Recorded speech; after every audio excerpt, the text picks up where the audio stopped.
Salah satunya pelatihan ketika interception, pelatihan mengenal drone, pelatihan mengenal jenis IDF yang akan kita hadapi, saya T-13.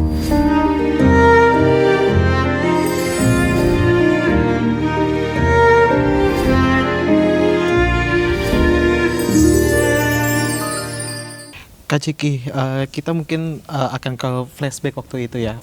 Mungkin Kak Ciki pada saat itu akhirnya yang pertama kali yang diintercept kan itu tolong koreksi kalau saya salah, itu tuh ada 5 WNI ya yang di hari pertama 18 atau 19 Mei. Oke, yang pertama diintercept itu Angga di kapal Joseph. Abis itu kapal Osgurluk itu ada 3 orang, ada Todi, jurnalis. Ada Mas Hendro, jurnalis kontributor dari iNews juga. Ada Andre, ya. Terus yang ketiga kapal Bora Alize, ada Abeng, jurnalis. Iya itu berapa? Jadi 5 tiga, orang. iya 5. Betul. 5 orang. Itu awal 5 orang di 3 kapal. Mendapatkan informasinya waktu itu gimana, Kak? Kita kan memantau semuanya. Di setiap kapal ada CCTV. Gitu. Walaupun along the way ketika di interception itu jenisnya beda-beda, ada yang di jam dulu radio VHF-nya, ada yang Starlink-nya diganggu, terus di jam, terus ada yang CCTV-nya di jam. Nah, interception 3 kapal yang ada 5 orang Indonesia itu CCTV-nya diganggu. Jadi kita menentukan akhirnya itu positif intercepted ketika sudah lebih dari 4 jam tidak ada komunikasi, tidak ada radar yang memancar, dan ketika dihubungin sama titik terdekat kapal-kapal sekeliling lewat VHF nggak nyaut. Gitu. Itu berarti kan setelah itu ada video-video yang menampilkan bahwa saya warga negara Indonesia yang memegang paspor. Itu namanya paspor. SOS video. Ya, itu berarti udah disiapkan. Udah disiapkan. Itu aku keluarin satu-satu sesuai kalau udah confirm interception. Nah, kita dapat informasi, Kak, mungkin bisa dikonfirmasi juga oleh Kak Ciki. Benarkah sebelum intercept yang pertama itu udah ada drone di sekitaran kapal yang memantau? Itu ceritanya gimana sih? Banget. Jadi kita tuh ada kewajiban night watch ya. Aku juga night watch waktu dari Barcelona. Waktu itu ketika mau berlabuh di Itali, di atas kapal aku, SAF boat, itu ada 7 drone. 7 drone yang ngikutin. Ya, kayaknya drone pengintai, karena kita kan belajar mengenali bunyi drone ya. Biasanya kalau drone yang bisa menembak itu bunyinya lebih heboh, karena kan ngebawa bobot beban kan.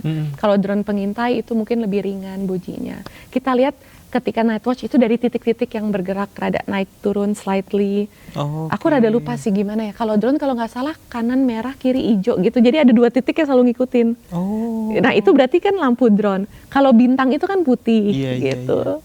Gitu deh pokoknya, night watch. Jadi kita emang ada kewajiban night watch, dari situ kita tahu ada drone yang mengintai dan ngikutin, berlatih juga telinga untuk mendengar suara drone.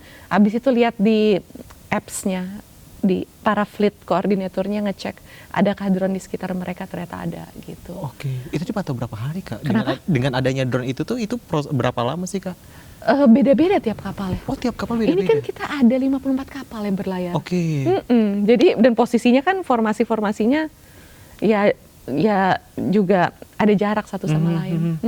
Itu kan yang pertama tuh di tanggal 18 atau 19 itu, terus berlanjut di hari kedua itu ada warga negara Indonesia juga. Iya. Itu berikutnya ada Kasri Sadabat 2 orang, dan juga ada kapal Zefiro, Ustadz Herman yang kemarin. Iya, itu 2 orang. Itu informasinya lagi-lagi pada saat sinyalnya atau radarnya itu sudah tidak beda. ada. Kalau Zefiro itu kita ada video interceptionnya. Itu yang tersebar. Yang ada militer Israel naikin ke kapal itu. Itu berarti yang di hari kedua. Iya, itu kapal Zefiro. Bahkan ada ship war-nya gede banget. Niat itu. Dan mungkin mereka nggak sempat juga ngejam CCTV-nya. Jadi yang itu ada rekaman CCTV-nya. Apa yang akhirnya pada saat itu langsung dilakukan oleh BSF? Ya kita memantau semuanya. Kita merekam yang bisa direkam pasti dari command room untuk kita laporkan menjadi kejahatan-kejahatan Israel yang kita laporkan ke ICJ, International Court of Justice. ICJ itu secara simpelnya tuh apa sih, Kak? International Court of Justice. Itu untuk melaporkan kejahatan-kejahatan dunia. Ya nggak tahu ya ujungnya akan didiamkan juga atau enggak. Tapi daripada tetap diam dan Israel semakin bebas melakukan kejahatannya,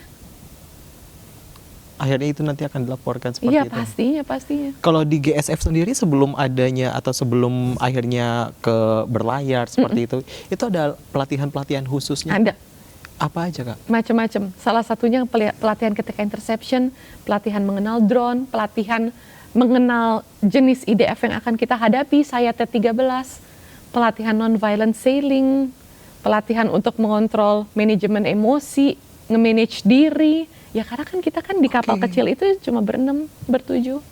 Tergantung kapal ya, ada kapal besar yang 20 orangan, tapi mostly flotilla itu kapalnya kecil, kapal layar, sailing boat. Jadi memang banyak banget sih pelatihannya. Pelatihan menghargai orang, menjaga jarak dan lain sebagainya, culture orang beda-beda.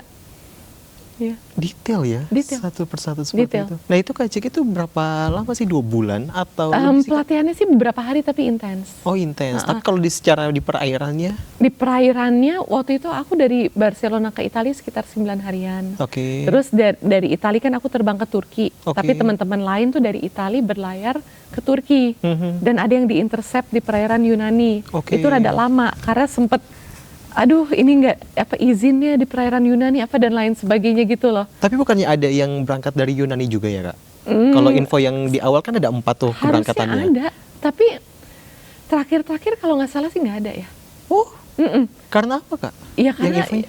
Yunaninya udah komplisит. Oke.